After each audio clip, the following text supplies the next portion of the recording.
From the warmth of the sunny Southern California Coachella Valley, join us at the Farm Ministry for a warm discussion of the teachings of the Bible led by Pastor Mark Ostoich. I don't know, dude. I'm trying to expect it. Okay, Mark, you do that for me? All right, lead away. Good. Okay, we're good. Hey, I thought it was interesting. We were singing, "How great is our God, and great are you, Lord." And that's what we're going to study tonight. We're going to learn just how great He is. And I'm going to start by asking a question, and that is, do you ever feel that you're facing a giant in your life? And I don't mean a big person. I mean a giant. A giant. A giant that follows you wherever you go, frightens you, overwhelms you. You know, the giants in our lives can take many, many forms. They can be medical in the form of physical illnesses. They can be emotional in the form of mental illnesses, various addictions, including my addiction, the addiction of overwork. They can be relational conflicts. Oh my God, the giants of relational conflicts. And they can be financial. Those financial giants are truly overwhelming. The fear of, am I going to be able to pay my rent? Or am I going to be able to meet my financial obligations? And in many cases, they are completely unmanageable, or so we think. You know, as we obsess over those giants in our lives, they can become the focal point of our life. They can become the most important thing in our life, where all we do is obsess over them. And they can ultimately destroy us. So tonight, I'm going to introduce you to a giant in the life of King David, the second king of Israel. And this giant was known as Goliath of Gath. Now, he was a physical giant. As we read the story, it's clear that he was a man, kind of. I'll get into that in a minute. But it's interesting that the Hebrew root word for Goliath is uncovered. And so tonight what we're going to do is we're going to get to the heart of the story, and we're going to uncover the real giant in this story. So hundreds of years later, the Apostle Paul in Ephesians 6:12 told us that the giants in our lives are not physical. They're not physical. And that the real giants in our lives are spiritual giants. He told us in Ephesians 6:12, "For our struggle is not against flesh and blood, but against the rulers, against the powers, against the world forces of this darkness, against the spiritual forces of wickedness in the heavenly places." So Paul knew that our real giants are not physical giants. And that these spiritual giants must be fought in a very, very spiritual way. And in fact, contrary to what the world teaches us, I believe that our entire reality is spiritual. And as the Apostle John said in 1 John 2:17, "The world is passing away, but the one who does the will of God lives forever." So really, when you put it into perspective, our life is a little dot. And then there's the long line of eternity. So our life is primarily spiritual, as John said. So as we jump into the study tonight, I want everyone to remember, including me, that while we're reading about the conflict between two men, the real conflict before us is the continual spiritual conflict between good and evil that we're caught in the middle of. The tension between good and evil. Now, our study tonight is based on a very well-known story, the story of David and Goliath from the Old Testament book of 1 Samuel, chapter 17. There's a lot of material in chapter 17. It's not a 2 or 3 verse deal. So I want to try to focus on just 4 major points. We'll go through the story We won't talk about everything in there because we don't have time. But I want to focus on 4 major points that I think are important for us to get our arms around tonight. One is the identity of Goliath. The identity of Goliath. The second is the identity of David. And the third is the conflict between David and Goliath. Finally, the conquest of David over Goliath. I think in focusing on these points, we'll learn the secret of fighting the giants that exist in our own lives. We have a lot we can learn from the conflict between David and Goliath. So now we'll get into the story, and the first point, as I said, is the identity of Goliath, and that's generally covered in 1 Samuel 17, 1-10. I'll go through that quickly and then come back. 17 starts out in verse 1. Now the Philistines gathered their armies for battle, and they were gathered at Soko, which belongs to Judah, and they camped between Soko and Azekah in Ephes-dammim. Saul and the men of Israel were gathered and camped in the valley of Elah, and drew up in battle array to encounter the Philistines. The Philistines stood on the mountain on one side, while Israel stood on the mountain on the other side with the valley between them. Then a champion came out from the armies of the Philistines named Goliath from Gath, whose height was 6 cubits and a span. He had a bronze helmet on his head, and he was clothed with scale armor, which weighed 5,000 shekels of bronze. He also had bronze greaves on his legs and a bronze javelin slung between his shoulders. The shaft of his spear was like a weaver's beam, and the head of his spear weighed 600 shekels of iron. His shield carrier also walked before him. He stood and shouted to the ranks of Israel and said to them, "Why do you come out to draw up in battle array? Am I not the Philistine, and you servants of Saul? Choose a man for yourselves and let him come down to me." So he's choosing him off. "If he is able to fight with me and kill me, then we will become your servants. But if I prevail against him and kill him, then you shall become our servants and serve us." So Goliath was a bad dude, for sure. Now he was a Philistine, the Philistine. The Philistines were very, very hostile to Israel. There's many stories of conflict between Israel and the Philistines in the Old Testament. In fact, the term Philistine is actually in common usage in English as denoting a hostile person. So if you know someone who's particularly hostile, you might refer to him as a Philistine. So when you do, you'll know that it has a historical basis for the statement. So there are a lot of theories about the origins of the Philistines in terms of where they originally came. They settled between Israel and the Mediterranean. That was where they were during this period of history.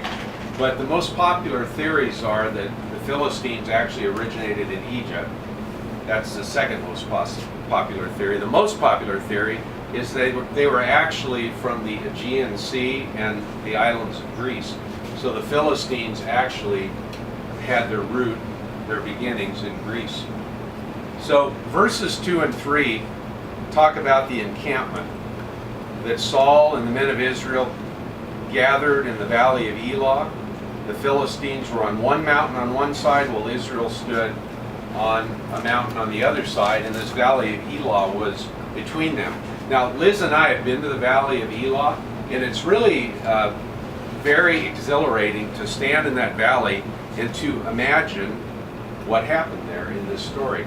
In Israel, there are many locations that are believed to be a biblical scene, and then there are others that are known to be. And the Valley of Elah is known to be the place where this conflict occurred. So it was quite an exciting day when we were in the Valley of Elah, and we had the story of David and Goliath taught to us right on the spot, on the scene. So just envision it. Israel on one hill, Philistines on the other hill, Valley of Elah in between. And the Valley of Elah was where the great conflict between David and Goliath occurred. So in verse 4, Goliath enters. Then a champion came out from the armies of the Philistines named Goliath from Gath, whose height was 6 cubits in a span. 6 cubits in a span. He's a tall guy. That's 9 feet 9 inches. 9 feet 9 inches. That's way up there. And that's particularly huge when you consider It's amazing the things you can find out in the internet. The average height of a man in that part of the world at that time in history was 5 feet 9 inches. How do they know that? But 5 feet 9, this guy was 9 feet 9 in height. He was enormous. So it begs the question for me, why was he so big? Was he like a freak? Was he some anomaly? Why was he so big? Well, the hint is given to us in verse 4. When they tell us, when Samuel tells us, he was Goliath from Gath. Gath was his home area, and that's a hint, and I'll tell you why. It's a little complex, but we'll get there. Going back to the book of Joshua in chapter 11, this is the story of Israel entering the Promised Land when they came across the Sinai and finally entered the Promised Land. We're told by Joshua in that book, the book bearing his name, that there were no Anakim left in the land of Israel, only in Gaza, in Gath, and in Ashdod some remained. So by the time the Israelites got to the Promised Land, the Anakim were gone, except in Gaza, Gath, and Ashdod. So who were the Anakim? Well, we have to go back to the book of Numbers, written by Moses, chapter 13, verse 33. And this chronicles Israel's first attempt to go into the Promised Land. When they were they chickened out and didn't take the Promised Land, and so God caused them to wander in the Sinai for 40 years before he gave them another shot to get in. Well, in Numbers 13:33, we're told about the spies that Moses sent ahead into the Promised Land to spy out this land that God had given them. And this is what Moses has to say about that. This is the report that was given by the spies after they had been in the Promised Land. There also we saw the Nephilim. The sons of Anak are part of the Nephilim. And we became like grasshoppers. So finally it begs the question, okay, who are the Nephilim? Who are the Nephilim? So we have to go back to the book of Genesis to find that out in chapter 6, verse 4, where we're told the Nephilim were on the earth in those days. So this is thousands of years ago. And also afterward, when the sons of God came into the daughters of men, and they bore children to them, those were the mighty men who were of old, men of renown. So it's kind of hard work to get to the conclusion, but the bottom line is you had the Nephilim, who were superhuman beings. They were the product of a union between a spiritual being and a human woman. The Anakim were part of the Nephilim. They were a strain of the Nephilim. And Goliath was an Anakim.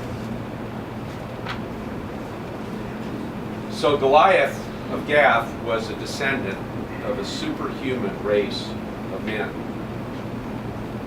No wonder Israel was so frightened of Goliath.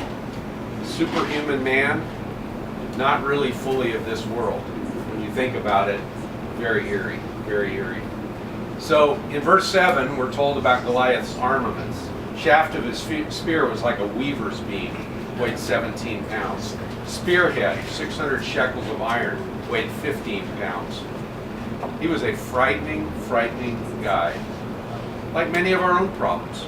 They're frightening, they're bad, and they're really not of this world. They're bizarre. So now that's Goliath. Let's talk about David, who went into battle with him, went into conflict with him. And we're told something about David at this point in his life in verses 11 through 22 and 26 through 29. So when Saul, and this is King Saul, the first king of Israel, and all Israel heard these words of the Philistine, they were dismayed and greatly afraid. So this superhuman is up there pounding his chest, threatening them. They're greatly, greatly dismayed. Now David was the son of the Ephrathite of Bethlehem in Judah, whose name was Jesse, and he had 8 sons. Jesse had 8 sons, and David was one of them.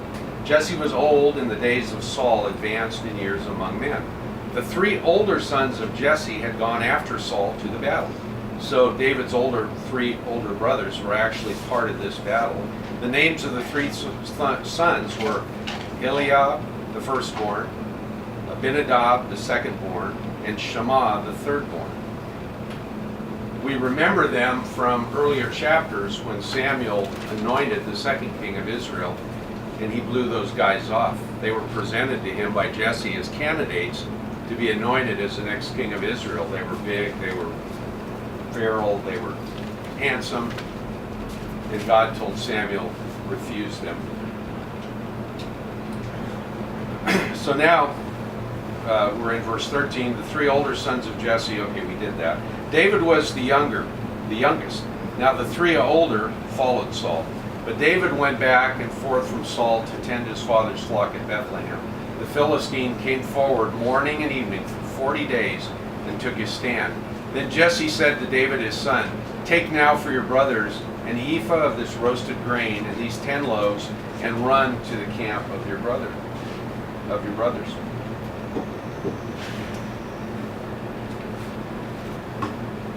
And then verses 17 and 18. Then Jesse said to David his son, okay, I said that, take the ephah of roasted grain, bring also 10 cuts of cheese to the commander of their 1,000, and look into the welfare of your brothers, bring back news of them.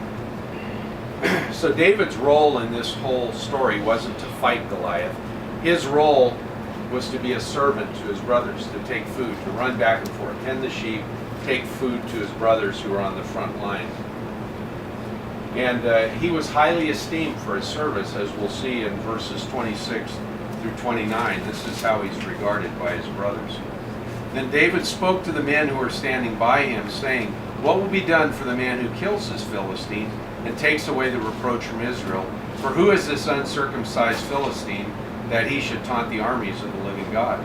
The people answered him in accord with this word, saying, this will be done for the man who kills him. Now, Eliab, his oldest brother, heard when he spoke to the men, and Eliab's anger burned against David and said, why have you come down, and with whom have you left those few sheep in the wilderness? I know your insolence and the wickedness of your heart, for you have come down in order to see the battle. So in this story, David isn't really introduced as a mighty man of valor. He's introduced as a slave to his brothers, a servant, a wimp with a wicked heart. Very, very negative presentation. Don't his brothers already know that he's been anointed the next king of Israel? Exactly. Let's not forget the fact that while he's a servant and a wimp with a wicked heart, he's been anointed by Samuel to be the next king of Israel. So that's sort of the side note here that we want to keep in mind. In fact, David is the epitome of what Paul characterized in 1 Corinthians 1:27, that God has chosen the foolish things of the world to confound the wise, and the weak things of the world to shame the things that are strong. That was David. Yes, Jake? What's the reference again? 1 Corinthians 1:27. Time and time again we see in the Bible where God chooses the weak things of the world to shame the strong, and the foolish things of the world to confound the wise. So let's stay tuned and see where this goes. So now we've been introduced to Goliath, we've been introduced to David. Now we're going to talk about the conflict. This is in verses 31 through 39 and 40 to 48. I'll run through that quickly. Starting in verse 31. When the words which David spoke were heard, they told them to Saul, and he sent for him. David said to Saul, let no man's heart fail on account of him. Your servant will go in and fight with this Philistine. So here's the wimp saying, send me in, boss. I'm going to fight with the Philistine. Then Saul said to David, you're not able to go against the Philistine to fight with him, for you are but a youth, while he has been a warrior from his youth. But David said to Saul, your servant was tending his father's sheep. When a lion or a bear came and took a lamb from the flock, I went out after him and attacked him and rescued it from his mouth. And when he rose up against me, I seized him by the beard and struck him and killed him. Your servant has killed both the lion and the bear, and this uncircumcised Philistine will be like one of them, since he taunted the armies of the living God. And David said, "The Lord who delivered me from the paw of the lion and from the paw of the bear, he will deliver me from the hand of the Philistine." And Saul said to David, "Go, and may the Lord be with you." So what happens when a superhuman being gets into a fight with a wimp? Let's see. Verses 32 to 37, basically what Saul was saying is, you can't do this. You are but a youth, while Goliath has been a warrior from his youth. How many times have we been told by someone that we can't overtake the giant in our life? You'll never be able to do it. It's too strong. You're too strung out. You're too addicted. You're too much of a mess. You'll never be able to overtake him. How many times have we been told you just don't have what it takes? That's what Saul was doing to David. But David wouldn't hear of it, and finally Saul relented. His final words to David were, "Go, and may the Lord be with you." Now what Saul thought he was saying to David is, "Heaven help you."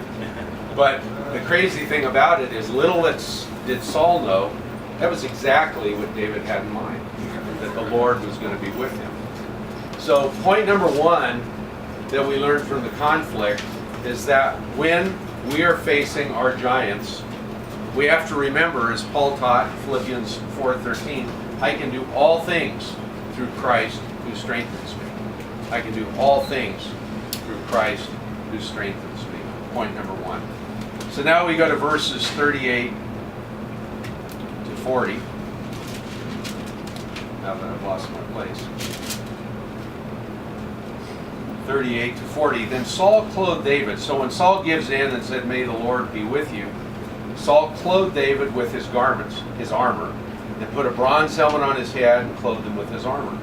David girded his sword over his armor and tried to walk, for he had not tested them. So David said to Saul, "I cannot go with these, for I have not tested them." And David took them off. He took his stick in his hand and chose for himself 5 smooth stones from the brook. We saw that brook, and we saw the smooth stones in the brook. It was really, really cool. And put them in his shepherd's bag, which he had, even in his pouch, and his sling was in his hand, and he approached the Philistine. So picture Goliath, 9 feet 9 inches tall. He's got a spear, he's got a sword, he's got armor, he's got a helmet. And David, who is probably the average man, 5 foot 9 inches, with a sling and 5 smooth stones. I wouldn't give him great odds from a worldly standpoint. So, to me, what Saul is trying to do is that now that he's given in and said, "Go into battle and may the Lord be with you," he's going to tell him how to do it. He's going to tell David how to go to battle with this enemy. Does that sound familiar too? How many times do people try to give us unwanted advice? You need to do this, you need to do that, or you will not be able to overcome this giant that you're facing.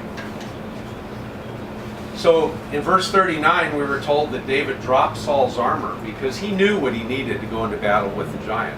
He knew. And he knew the weapon that he could handle the best, a sling. He was a shepherd, he tended the sheep, he used the sling. That was the weapon he knew how to handle. I always wondered why he chose 5 stones. Was he afraid he was going to miss with the first one? Later on we see he didn't miss. 1 stone, boom, and Goliath went down. So there are a lot of theories about that too. In 2 Samuel, the next half of the book of Samuel, we're told in chapter 21, now this is many years later, when David is at the end of his life, sort of reviewing his life, Samuel tells us in 2 Samuel 21 that Goliath had 4 relatives. The conflict, the best armor to use when you're facing your giants, recognizing, as Paul has taught us, that all conflict is spiritual.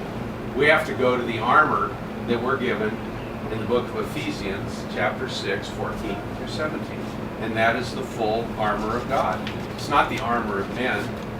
I can't tell you how to face the giant in your life. If you do this, this, and this, you'll win. God can tell you, though. The full armor of God, just to review quickly, is truth, the gospel of peace, the shield of faith, the helmet of salvation, and the sword of the Spirit. So with truth, the gospel, faith, salvation, and the sword of the Spirit, which is the Word of God, you can defeat the giants in your lives. So in verses 41 through 48, I'll read those quickly. The Philistine said to David, so David's got his sling and his 5 stones. Goliath is there. They're in the valley of Elah, ready to do battle. Goliath taunts him and says to David, am I a dog that you come to me with sticks? And the Philistines cursed David by his gods. So they were hard on him, not just his brothers, the Philistines were too. The Philistine also said to David, come to me, and I'll give your flesh to the birds of the sky and the beasts of the field. Then David said to the Philistine, you come to me with a sword, a spear, and a javelin. But I come to you in the name of the Lord of hosts, the God of the armies of Israel, whom you have defied.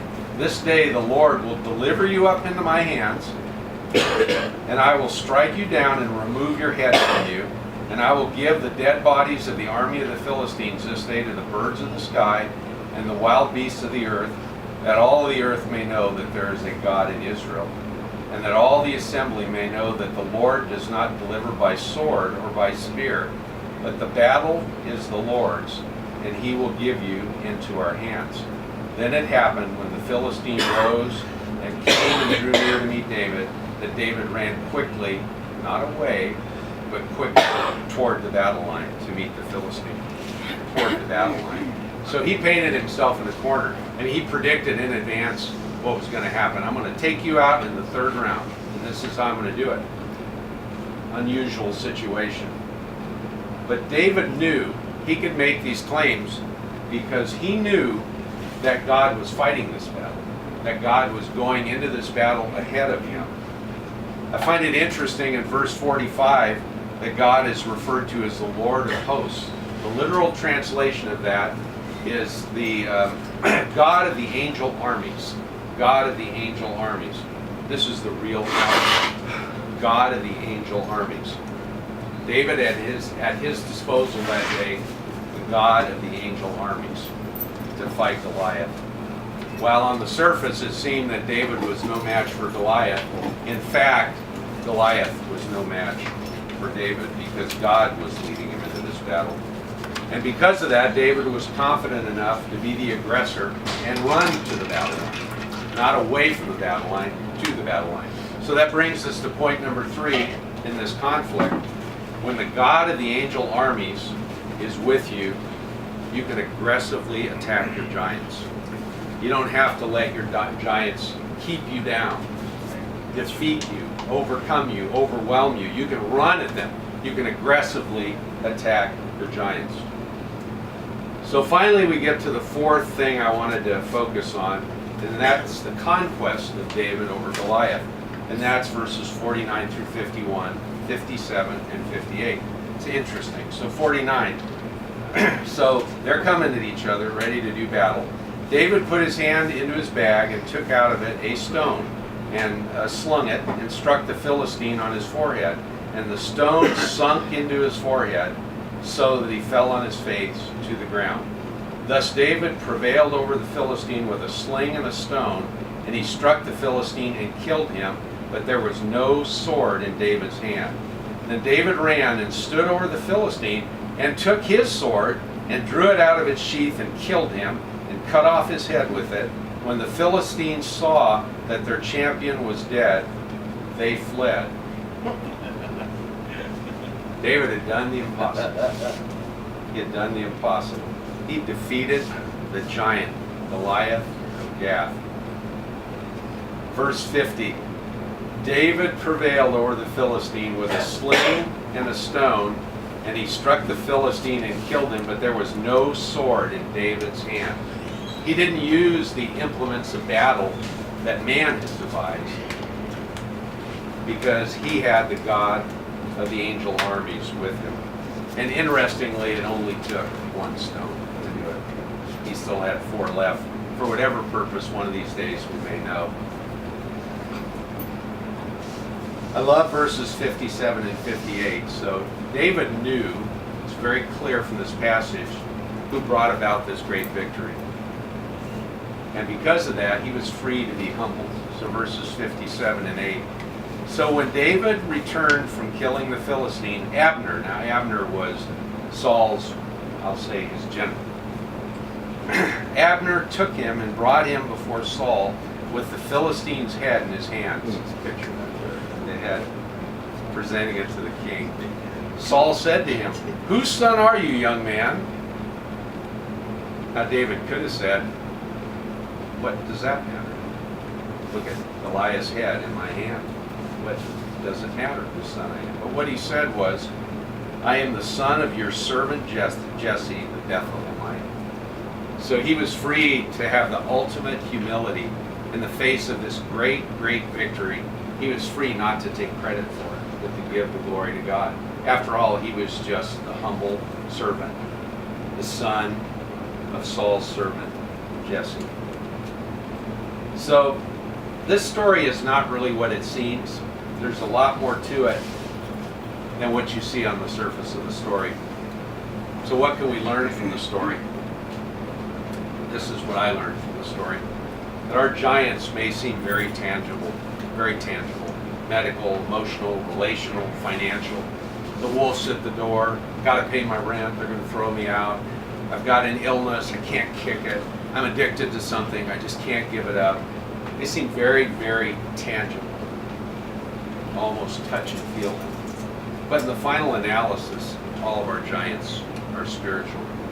And they're really a product of the spiritual attack that we're under as believers. A constant spiritual attack that we're under as believers.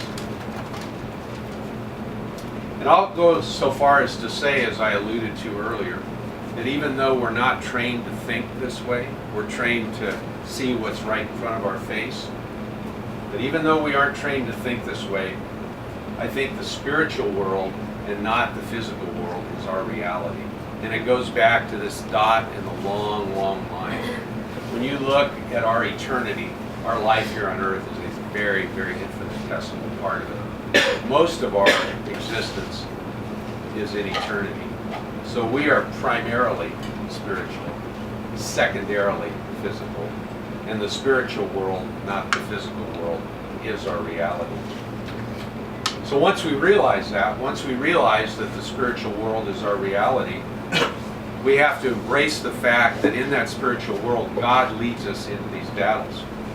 Remember, He's the God of the angel armies. And this means, just like David, that we don't have to fear our giants. We don't have to fear them. Remember Philippians 3:13, I can do all things through Christ who strengthens me. We are no longer mere youths as we cope with the giants in our lives. Mere youths who are incapable of doing battle with those giants.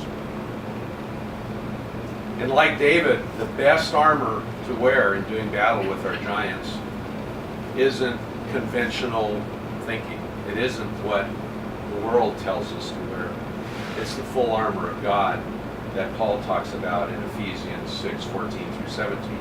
Truth, the gospel of peace, the shield of faith, the helmet of salvation, the sword of the Spirit, which is the Word of God. So having been relieved of his fear and being fully equipped, David could go aggressively into battle with Goliath, and we can go aggressively into battle with the things that are dogging us. And we can prevail over them, just like David prevailed over Goliath. We can do the impossible as well as David. And so my conclusion is from this that we must fear not. We must fear not because we can do all things through Christ who strengthens us. And that's the story of David and Goliath. Yes, Elizabeth. I always have something to say. That's all right. A couple of things that I wanted to highlight too. One of my favorite verses there is 17:22. So 1 Samuel 17:22. The New American Standard Version says, "Then David left all of his baggage in the care of the baggage keeper, and he ran to the battle line." And I love that because it's like, just leave all your baggage back. You know, when you charge into the battle line, drop your baggage. And so, like, think of all the things that we hang on to, our past, the things we've been through, you know, don't haul all that stuff around, drop it, just say, you know, I'm leaving that with the baggage anymore. Because I'm charging in and I don't need that to weigh me down. So I think that's important. And then one of the other things I think is important is that when confronted by Saul and so forth, he didn't, as you said, Mark, he didn't say, oh man, that guy's in trouble because I'm a tough dude. You know, he said, oh, that guy's in trouble because my God's big. You know, Right. and my God's got this. And so he immediately gave credit to God, and he also said it with confidence. So he proclaimed it, which I think we have to do too. You know, just to proclaim things in advance that because my God's such a big God, I got this thing. I got this giant. And then the last thing I want to say is, and I mentioned this the other day, that one of the things that I think is important in the story is to know that, you know, David had already, like you said, been anointed the next king of Israel. But that's not the way his family saw him. His family saw him, his dad saw him as the guy who was supposed to bring the food to the family, you know, while the brothers were fighting, you know. So his dad kind of saw him as a weenie. He didn't even want to present him as the possible next king, you know. So, Great spiritual success come periods of great spiritual challenge. When Jesus was baptized in the Jordan River by John the Baptist, the very next chapter in the Gospels that report that was that he was driven into the desert and tested by Satan.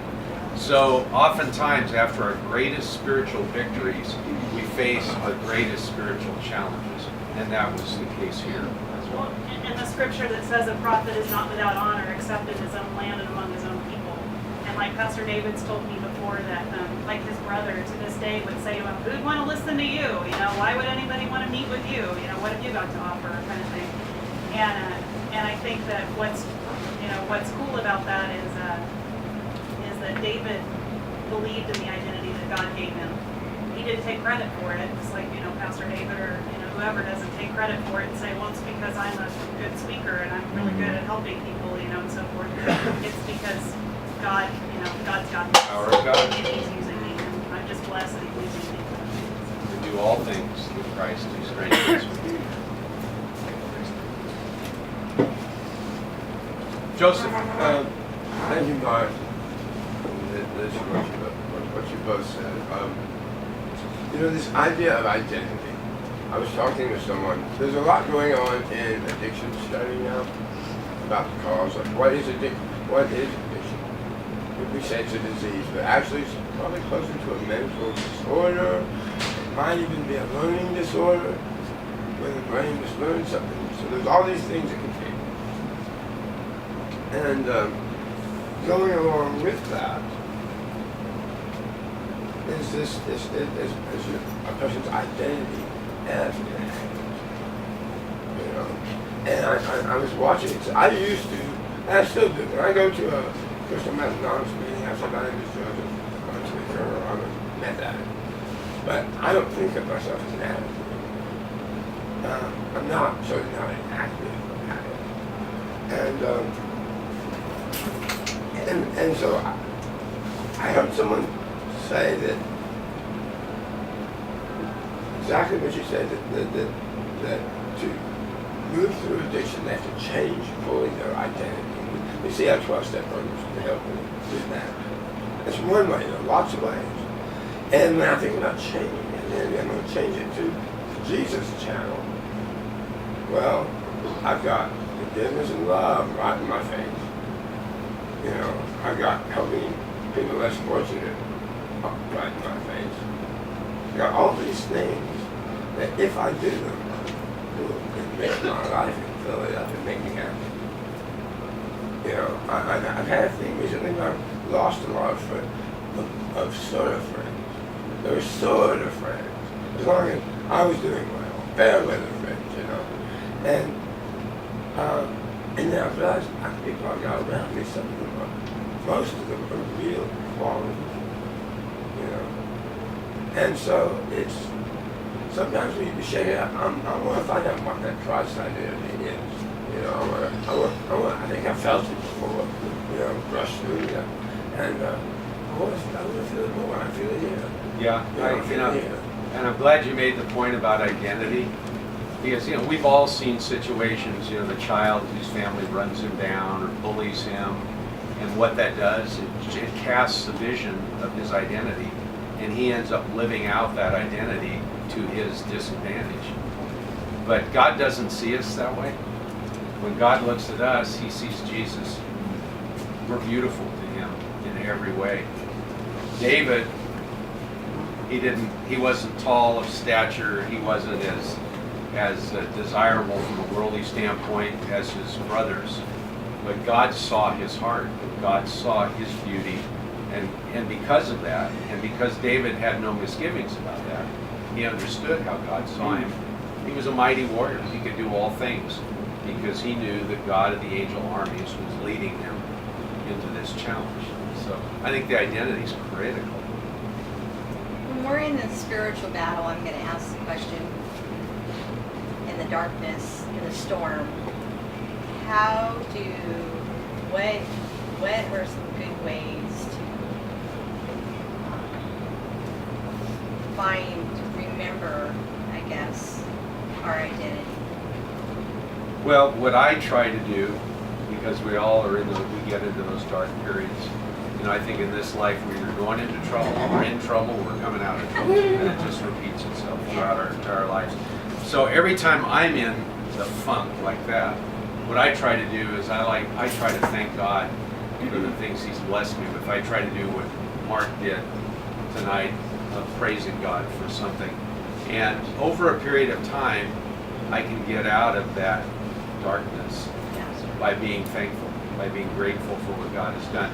And then as I pull out of the depths of it and I look back at it, I see that a lot of it is just the deceit of Satan. It really isn't as bad, or my identity really isn't as bad as it seemed when I was in the middle of trouble. He was casting that negative vision for me. Ray Ray. Oh, yeah. Talk to Liz back here so we can hear you. What I battle with is not more so like physical giant as far as appearance wise. My giant seems to be like my ego. When I'm faced with difficult situations and this is like another human being or something, it's like I have no fear with that one. But when it comes to myself and my genius ideas and where I believe I should be and how I should be treated and all of that, that's what becomes my giant, because a lot of those times it end up dictating my behavior.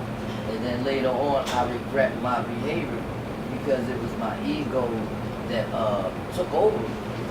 Right. So it's like with me listening to the scriptures, it was like, okay, now I see that I can battle this ego as long as I have God dwelling in my heart all of the time, constantly, because my ego always like nipping at me about something, and sometimes it's the minute things, and my ego will instantly jump in there like, who do they think you are? And it should be, who do I think I am? Who do I know I am? But it's always like I put it on everybody else, like they shouldn't be treating me like this, they shouldn't be doing Right. this. And sometimes I get a case of why me, until I look back and say why not me, because my behaviors be dictating that a lot of the times, but it's based on my ego, because that's always been like a real problem for me, because I was doing like given a stature that I really didn't earn, but I embraced it and I tried to live up to it all of these years, which was actually false. And sometimes I have a hard time letting that part go. Giants come in all forms. Giants come in all forms, and I really think that once again, based on my belief that this is all spiritual, what's going on, Satan casts these visions for us. My biggest giant in my life is obsessiveness, and Satan has cast that vision for me nicely, and I become a very obsessive person. So that's my giant that I struggle with, and it becomes a situation where my value depends on my accomplishment. And So I basically rip God off and I start taking credit for who I am rather than giving God credit. So, and it's just because that's my weakness and that's what Satan has identified as the place he hits me, just like your ego. There are many giants. We all have our own personal giants that we just love. Yes, My giant is fighting injustice. fighting injustice. Yeah. That's what I'm involved with right now. And I'm afraid. Do you think the fighting of injustice is righteous, or do you think it's a reaction to something negative? I believe in rules and laws. Rules and laws are there to protect people that had a disadvantage to the giants. Speaking of evil men, evil people. A lot of it has to do with money.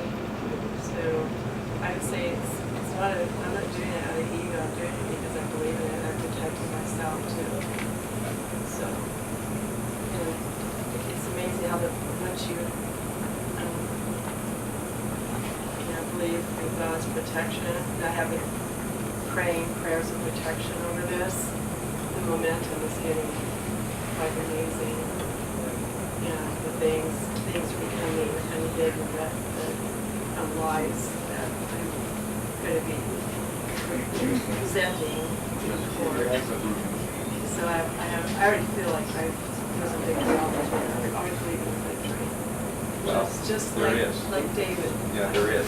And when you were saying this, I was putting all this in my reality right now. So actually, I see it as a challenge. I'm not afraid of it. Actually, it's kind of exciting. It's fascinating. I'm learning a lot. I was just going to say that I think when somebody tries to rob me, it makes me upset. You know, if somebody comes to my house and breaks in one way, I want to think of ways to stop that from happening again. And it helps me when I'm encountering some difficult situation or that I'm trying to overcome that I think is the enemy, because he comes to rob, kill, and destroy, right? Is to ask myself, well, what is the enemy really trying to rob from me? If he's tackling obsessiveness, right? Then what is he robbing? What is this? The opposite really is peace or trust or not my own power. And so then I get upset at what he's trying to rob rather than what I see that's the problem. And I think that that's a good way to look at it, because then I start thinking about, well, what's God trying to give me? Right. Not what's Satan trying to steal. God's trying to give me this, and he's trying to steal it from me. So now I'm pissed off at Satan, but I want what God wants from me. So then I focus on that part. And I think that's a healthy way to try and come at, because we can make the enemy, because again, David didn't make the enemy the center of the thing. He's like, who is this guy? Stand out here trying to rise up against God. Man, he's going to go down. Yeah. It's just the way it is. I'm not going to focus on him. I'm going to focus on how great God is and what he wants.